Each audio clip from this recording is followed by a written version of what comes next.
late afternoon sun cast long shadows across the overgrown battlefield, its golden light unable to penetrate the eerie quiet of the place.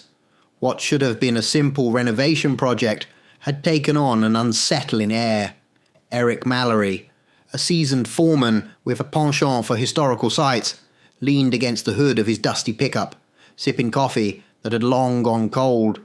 Beside him, Sarah Lang, a local historian, was flipping through a worn notebook, her brow furrowed. "I still can't believe we got the green light for this," Eric said, nodding toward the field. "Years of locals saying this place is cursed, and now we're supposed to turn it into a park." Sarah glanced up, her glasses catching the fading light. "Cursed or not, the grant money's real. Besides, it's about time we preserve this place properly. Do you know how many battles were fought here?" Too many," Eric muttered. He ran a hand over his stubbled jaw and gestured toward a small cluster of workers in neon vests. "These guys don't need history lessons. They need hazard pay for sticking around." As if on cue, one of the workers shouted, "Hey Mallory, you're going to want to see this." Eric groaned. "What now?" He followed the voice to a shallow trench near the tree line, where 3 workers stood, their faces pale. A rusted metal object jutted from the dirt, its shape unmistakable, a bayonet still attached to a long-decayed musket.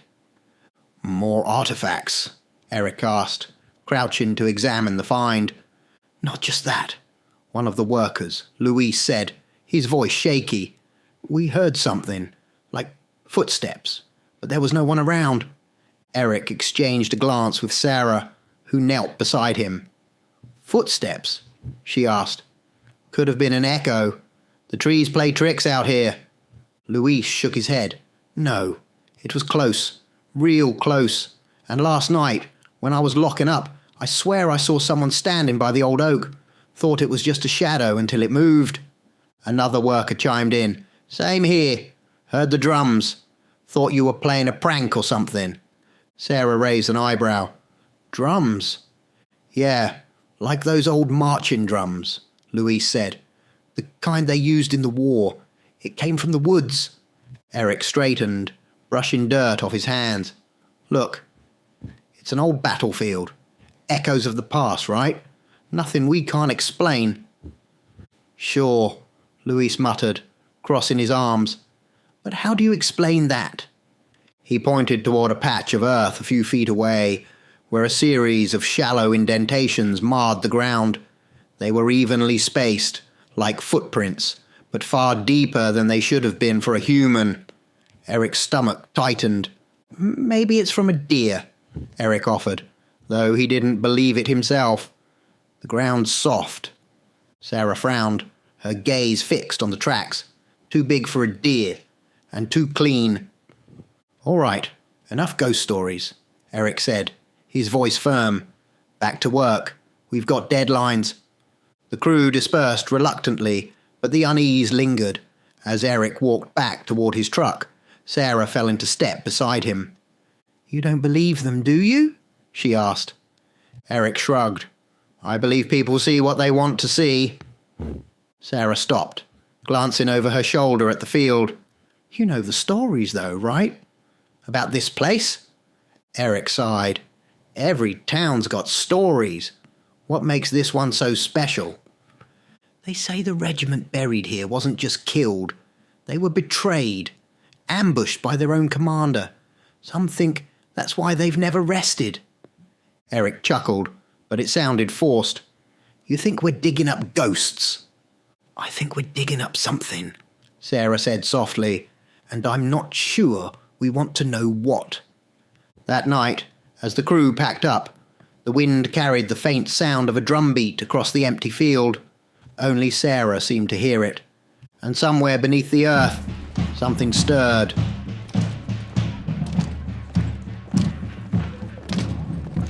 The battlefield was eerily silent, cloaked in a shroud of darkness as the moon hung high in the sky. The faint crackle of dying campfire embers was the only sound, but Luis didn't hear it. His breath came slow and shallow, his eyes glassy as he rose from his cot. Something unseen tugged at him, a silent call echoing in his mind. He moved without thought, his flashlight forgotten on the ground, his boots crunching against the gravel as he approached the trench they dug earlier that day. The air grew colder with every step, a chill that seeped into his bones. As he neared the edge of the trench, the faint glow of the exposed soil caught his eye. The light wasn't natural. It pulsed faintly, a sickly green hue that seemed alive, almost like it was breathing. Luis dropped to his knees at the edge of the trench, his body trembling. His hand reached out, hovering over the glowing earth, his fingers brushing against the dirt. A cold, biting energy surged through him, and he gasped. The light grew brighter, casting long, jagged shadows over his face. His skin began to pale, his cheeks hollowing as if the earth itself was draining him of life. He wanted to scream, to pull away, but his body didn't respond. His breathing slowed, his chest rising and falling in a shallow rhythm. His lips moved soundlessly, as though whispering words he didn't understand. Then, without hesitation, Luis pulled the utility knife from his belt. His movements were mechanical, devoid of will. As he pressed the blade against his forearm, the metal bit into his skin, crimson spilling freely onto the ground below. The effect was immediate. The soil seemed to absorb the blood, dark veins spreading through the glowing earth. A low, guttural hum filled the air, like a voice too deep to comprehend, resonating from beneath the ground. Luis slumped forward, his body motionless, his face gaunt and lifeless. The humming intensified, shaking the air around the trench. Cracks spread outward from the glowing patch, the earth heaving as if something massive was stirring beneath. The faint scent of decay wafted into the night, growing stronger with each pulse of the light. A skeletal hand shot up through the soil, its fingers clawing at the open air. Another followed, then another, until the trench was filled with writhing limbs. The first figure to emerge was a soldier, his tattered uniform clinging to his decayed frame. His hollow eyes glowed the same sickly green as the soil, and he carried a rusted musket in his skeletal hands. More figures followed, one after another, pulling themselves free from their earthen prison. Their movements were jerky but purposeful, as if driven by a single malevolent will. The regiment had risen, their numbers growing as the trench emptied its dead. Back at the camp, the remaining workers stirred in their tents, uneasy from the faint vibrations in the ground. Trevor, half asleep, heard the sound of footsteps outside. He peeked through the flap of his tent, his heart sinking as he saw a figure in the distance. "Luis," he called out, stepping into the cold night air. "What are you doing out there?" The figure didn't respond, but Trevor could see him swaying unnaturally. As he moved closer, his flashlight beam caught the hollow, lifeless eyes of Luis, his face pale and sunken. Blood streaked his arm, dripping onto the ground. "Luis." "What?" Trevor's words caught in his throat as he spotted the approaching figures behind Luis. Skeletal soldiers, their bayonets gleaming in the moonlight, marched in perfect formation. One stepped forward, raising its musket with deliberate slowness. The camp erupted into chaos as the remaining workers scrambled from their tents. Shouts and screams echoed as the Undead Regiment attacked, cutting down anyone who crossed their path. Bayonets slashed through canvas and flesh alike. Muskets fired in bursts, their ancient mechanisms inexplicably functional. One worker tried to flee towards the trucks, only to be tackled by a soldier who sunk jagged teeth into his neck. Another was dragged screaming into the shadows by two skeletal figures, their hollow eyes glowing brighter with every kill. By the time silence fell, the camp was a massacre. Bodies lay strewn across the ground, their blood soaking into the dirt. The undead stood motionless among the carnage, their hollow eyes scanning the field, waiting for the next order. The sun rose hesitantly, its golden light spilling over the battlefield. Eric's truck rolled up to the sight, the tyres crunching over gravel. Sarah sat beside him, clutching her thermos, her face pale. "I don't like this," she muttered. "I haven't heard from anyone since last night." Eric shrugged. "Probably too hungover to answer. You know how Louise gets when—" He stopped short as the truck crested the hill. The sight before them stole his words. The camp was in ruins. Tents were shredded, equipment scattered, and dark red stains marred the ground. "Jesus Christ," Eric whispered, stepping out of the truck. Sarah followed, her eyes scanning the destruction. "Where is everyone?" she asked, her voice trembling. Eric crouched beside a trail of blood leading towards the trench. "Look at this," he said, motioning for Sarah to join him. The soil around the trench was churned and broken, as if something massive had burst through.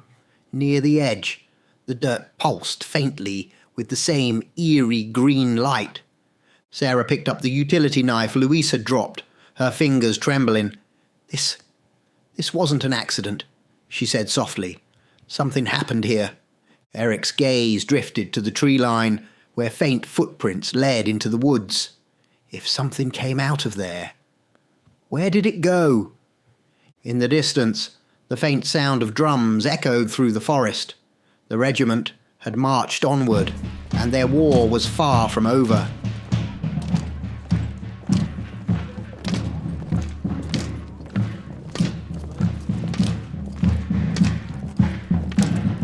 The sun climbed higher, casting a pale light over the ruined battlefield. Eric stood near the trench, staring at the eerie green glow still faintly pulsing in the soil. The air felt heavier, thick with a foreboding silence. Beside him, Sarah clutched her notebook, her knuckles white. "What do you think happened here?" she asked, her voice trembling. Eric shook his head, his lips pressed into a thin line. "I have no idea." Sarah turned to him, her brow furrowed. "But you're the expert on this stuff. You've worked on more sites like this than anyone else. You've got the knowledge. Aren't you related to some ancient colonel or something?" Eric let out a bitter chuckle. "Yeah, I am. My father used to talk about him all the time when I was a kid. Colonel William Mallory. He led a regiment during the Civil War. Fought right here on this battlefield. Guess that's why I've always been drawn to these places. Felt like I was chasing some connection to him." Sarah tilted her head. "What happened to him?" Eric sighed, his gaze distant. "He disappeared. His whole regiment vanished after a battle. No one ever figured out why." Sarah's eyes widened. "Do you think—" "I don't know," Eric cut in, his voice firm.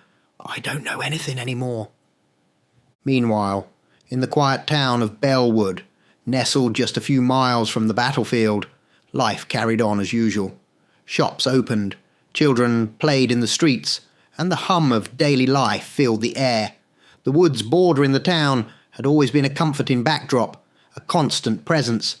But today, the trees seemed darker, more oppressive. From the shadows of the forest, they emerged. The undead soldiers moved in eerie silence, their green glowing eyes fixed on the town ahead. Their decayed uniforms hung in tatters, but their weapons gleamed as if freshly polished. Muskets were held tightly, bayonets fixed, and rusted sabres swayed at their hips. They marched in perfect formation, their movements unnaturally synchronized. The first to notice them was an elderly man walking his dog. He squinted at the figures and waved a hand. "Civil War reenactors?" "You boys lose your way." The lead soldier raised his musket without hesitation. The shot echoed through the morning air, the man dropping instantly as his dog howled and bolted. The regiment advanced, stepping over the body as if it were nothing. The townspeople were caught off guard as the soldiers entered the main square. Shots rang out, shattering windows and tearing through walls. Panic erupted as people screamed and fled in all directions, but the regiment was relentless. Their bayonets found targets with horrifying precision. their muskets firing without pause. Inside a cafe, a woman pulled her children under a table as a chaos unfolded outside. "Stay quiet," she whispered, tears streaming down her face. The soldiers moved past the windows, their glowing eyes scanning for movement. A group of townsfolk barricaded themselves inside the hardware store, using shelves and furniture to block the entrance. "What the hell is going on?" one man shouted, holding a crowbar like a weapon. "They're soldiers!" another cried. "But they're not alive!"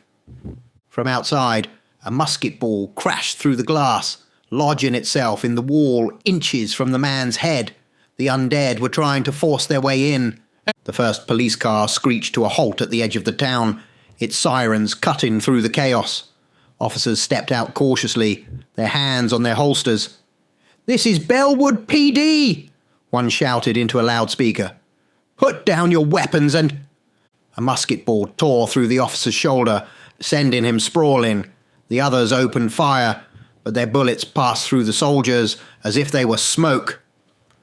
"What the hell are these things?" one officer yelled, reloading his weapon frantically.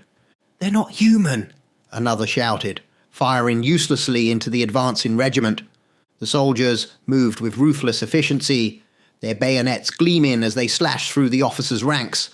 One officer attempted to use his patrol car as cover, only for a saber-wielding soldier to smash through the windshield, dragging him out. As the battle raged, one officer managed to radio for backup. "This is Officer Daniels. We need immediate assistance in Bellwood. The town is under attack by... I don't even know. Just send everything you've got."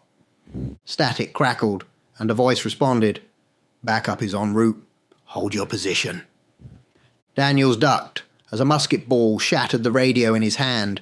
He turned to see a soldier advancing on him, its glowing eyes burning into his soul. With no other option, he grabbed a metal pipe and swung it desperately. The soldier didn't even flinch, its bayonet slicing cleanly through the pipe. The officer's scream was cut short.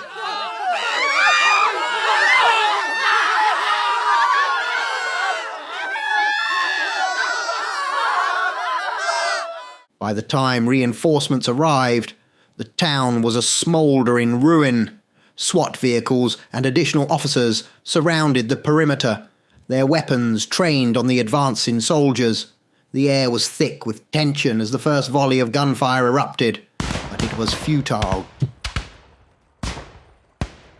Bullets passed through the undead like vapor, leaving them untouched. The soldiers fired back, their ancient muskets, inexplicably powerful, tearing through the SWAT vehicle's armor. "What are we dealing with?" the SWAT commander shouted, watching in horror as his men were overwhelmed. The regiment pressed forward, their glowing eyes scanning for something or someone.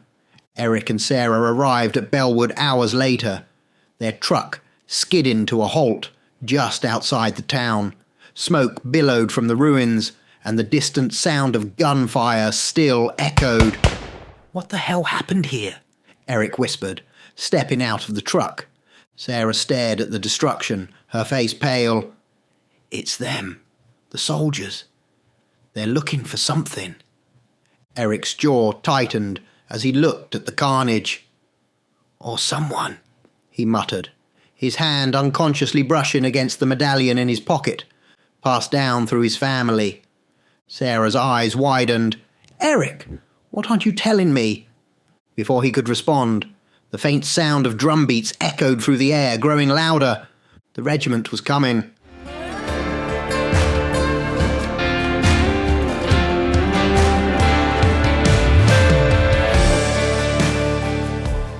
Eric sat on the tailgate of his truck, staring out at the smoke rising from the distant town. His hands trembled as he lit a cigarette, the flame flickering in the cool breeze. Beside him, Sarah watched him carefully, her notebook resting on her lap. "What aren't you telling me, Eric?" she asked softly. Eric exhaled a long plume of smoke, his face pale. "There's a story my father used to tell me when I was a kid. I always thought it was just one of his tall tales. But now Maybe it wasn't. Sarah leaned closer. What story? Eric hesitated, then began. It was during the Civil War. My ancestor, Colonel William Mallory, led the regiment that fought here.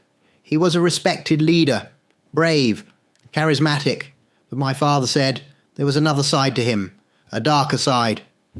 The battlefield was a cacophony of gunfire, shouts, and the deafening roar of cannon blasts. Smoke choked the air, mingling with the metallic tang of blood. The regiment, clad in Union blue, fought valiantly against an overwhelming Confederate force. Colonel William Mallory rode through the chaos on his horse, his sabre gleaming as he rallied his men. "Hold the line, boys! Victory is ours today!" But his confident words were a mask for his true intentions. That night, as the regiment rested in their encampment, Mallory slipped away to a secret meeting with Confederate officers. "Your payment," the Confederate commander said, handing Mallory a satchel heavy with gold coins. "Lead your men into the valley at dawn. My forces will be waiting." Mallory nodded, his eyes glinting with greed. "It'll be done." The next morning, Mallory led his regiment into the valley under the guise of a surprise attack. The men trusted him implicitly, their morale high despite the dangers. But as they marched deeper, the air grew still, and an ominous silence fell over the valley. From the ridges above, Confederate soldiers emerged in overwhelming numbers, their weapons trained on the trapped regiment. Panic spread through the ranks as they realized they had been ambushed. One soldier, Private Daniel Hawkins, turned to Mallory. "You led us here," he said, his voice trembling with rage. "You betrayed us." Mallory's face was cold, unrepentant. "You don't understand the cost of war." Hawkins staggered forward, blood dripping from a bayonet wound. "You'll pay for this, Mallory. You and your bloodline. I swear it." His words were a curse, spat through bloodied teeth as Confederate soldiers opened fire. The entire regiment was cut down in a relentless barrage, their bodies falling where they stood. When the smoke cleared, the valley was silent, littered with the corpses of Mallory's men. Mallory tried to flee, but was caught by the Confederate commander. "There's no honor among thieves," the man sneered, shooting Mallory point blank. His body was thrown into the mass grave alongside his betrayed men. Eric's voice faltered as he finished the story, his hands clenched into fists. "My father used to say that Hawkins' curse was just a legend. But now, seeing what's happening here, I'm not so sure." Sarah swallowed hard, her face pale. "Eric, if that curse is real, they're not just here for revenge. They're here for you." Eric turned to her, his eyes filled with dread. "I know." Before either of them could say more, the distant rumble of an engine grew louder. A military Humvee appeared over the hill, skidding to a stop in front of them. A soldier jumped out, his face etched with urgency. "Are you Eric Mallory?" the soldier barked. Eric nodded. "Yeah, what's going on?" "You need to come with us. Now," the soldier said. "We can't stop them." Sarah stepped forward. "What do you mean you can't stop them? You're the military?" The soldier's voice dropped, his words shaking with disbelief. "It's like shooting at smoke. Bullets pass right through them, and their weapons, muskets and bayonets, things that shouldn't even work. They're cutting through our men like paper. Whatever this is, it's not normal." Eric and Sarah exchanged a glance. The soldier grabbed Eric's arm. "We're moving you to the base. It's the only chance we've got." Without another word, they climbed into the Humvee. The engine roared to life, and the vehicle sped off. As they drove, Sarah looked back at the trail of smoke rising from the town. What if they follow us? Eric stared out the window, his jaw tight. "They're not just following us," he said quietly. "They're hunting me." In the distance, the faint sound of drum beats grew louder, echoing through the hills like a warning of the storm yet to come.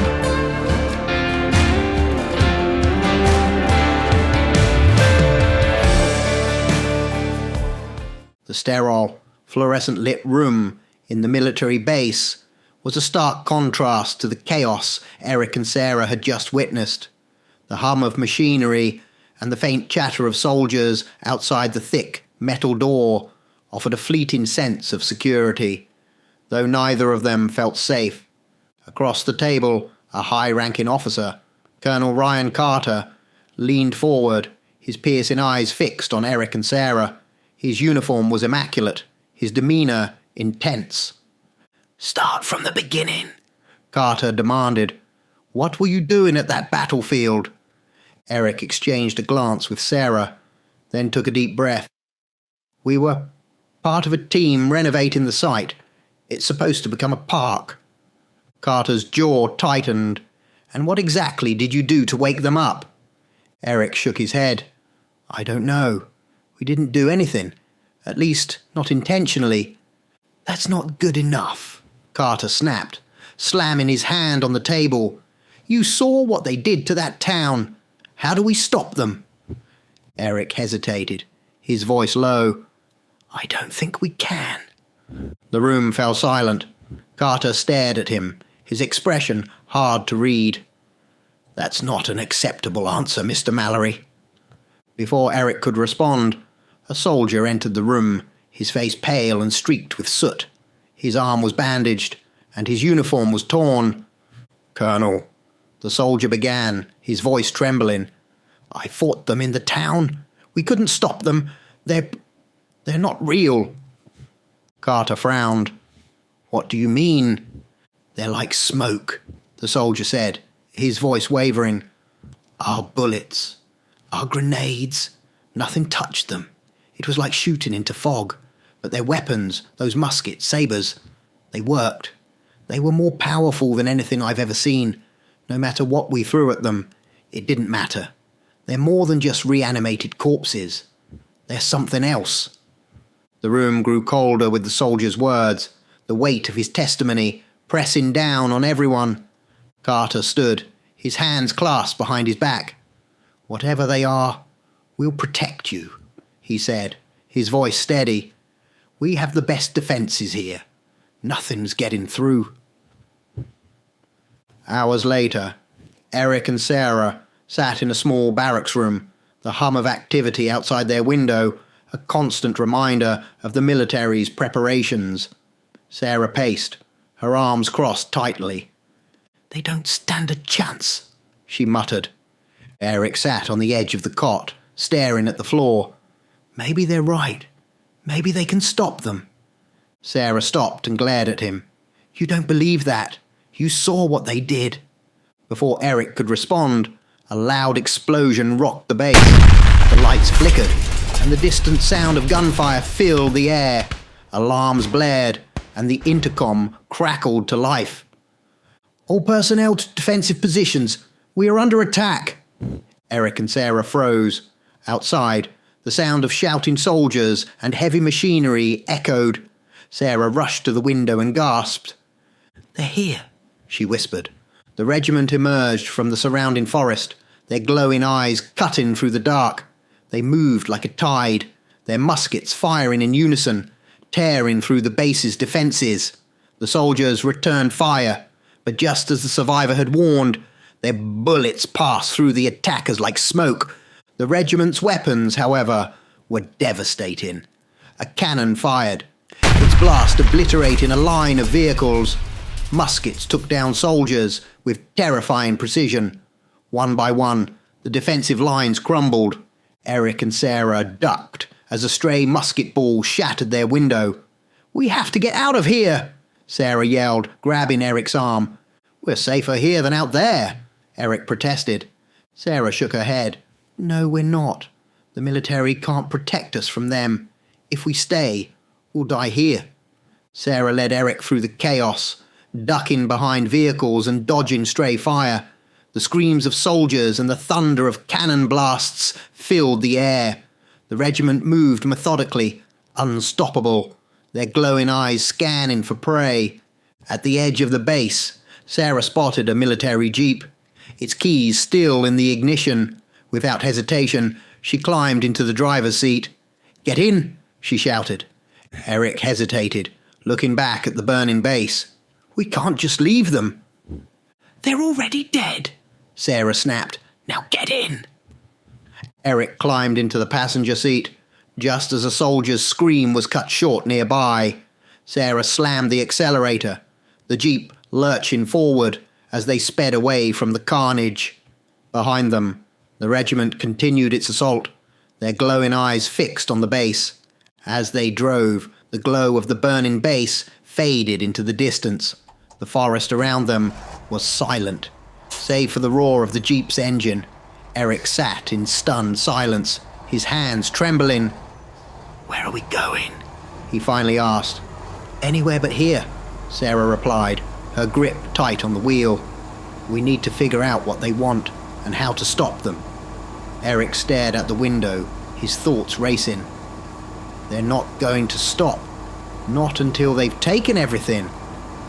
Sarah glanced at him, her jaw set. Then we'll make sure they don't get the chance. The faint sound of drum beats echoed in the distance, growing louder as the jeep sped into the night.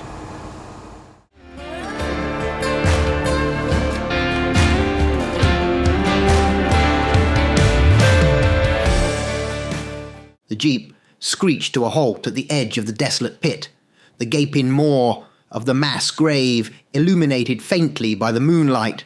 The air was heavy, carrying the faint metallic tang of blood and decay. Eric leapt out, his face twisted in a mix of confusion and anger. What the hell are we doing here, Sarah? He shouted, his voice echoing off the surrounding trees. Sarah stood at the edge of the pit, her eyes scanning the darkness below. I noticed something earlier when we were at the site, she said, her tone calm but focused.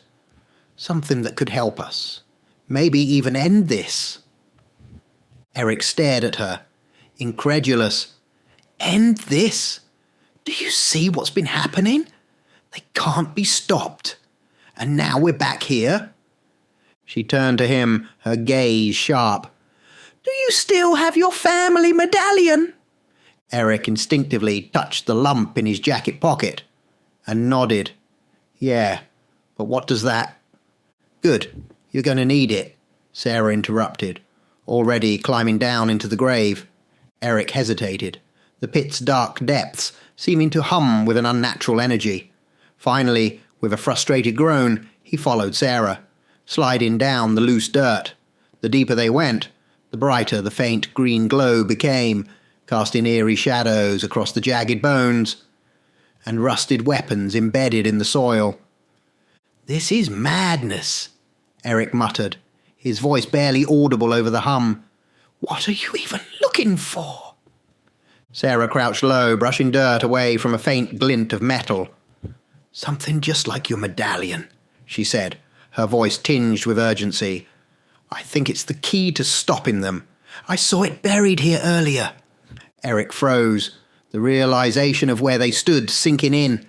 This is their grave, he whispered, his breath shallow. We shouldn't be here. As if in response, the ground beneath them began to tremble. The green glow intensified, illuminating the skeletal remains scattered throughout the pit. Eric's heart raced as he scrambled to his feet. They're here, he hissed, his voice breaking. At the edge of the pit, shadowy figures emerged from the darkness. The regiment stood in perfect formation, their glowing eyes fixed on Eric and Sarah. The decay of their uniforms and flesh did nothing to diminish the aura of menace they exuded. Eric screamed, Sarah! Hurry! They're coming! I've almost got it, she said, her hands digging frantically through the dirt. Finally, Sarah's hands closed around a tarnished medallion, identical to Eric's. She rose to her feet, turning to face him, her expression unreadable. Eric, she said, her voice unnervingly calm. You never asked me my full name. Eric's confusion deepened. What does that have to do with anything? She smiled, a chilling twist of her lips. It's Sarah Hawkins. My ancestor was Private Daniel Hawkins, a true hero. Eric's face fell, realization dawning as he stumbled backward. No, it can't be. Behind Sarah, one of the figures stepped forward, its decayed body barely held together, its eyes burning with a familiar green light. It was Private Daniel Hawkins. His voice was low and hollow, but it carried the weight of centuries. "You," Hawkins rasped, his gaze locked on Eric. "You are the last of your bloodline, a bloodline cursed for betrayal, and tonight justice is served." The regiment began to move, their skeletal hands shoveling dirt back into the pit. The soil cascaded down, covering Eric's feet, then his knees, then his chest as he struggled in vain to climb out. "Sarah!" Eric screamed, panic and disbelief in his voice. "Stop them! Please!" But Sarah only watched, her expression cold, her laughter ringing out as the dirt swallowed him. The last thing Eric saw before the soil closed over his face was her silhouette against the green glow and the decayed face of Daniel Hawkins, watching with grim satisfaction. The earth fell silent once more, the glow fading into darkness as the regiment stood in solemn silence above the filled grave. Their work was done. Sarah turned and walked away, the faint sound of drum beats echoing through the trees, marking the end of the Mallory bloodline and the vengeance of the regiment that time forgot.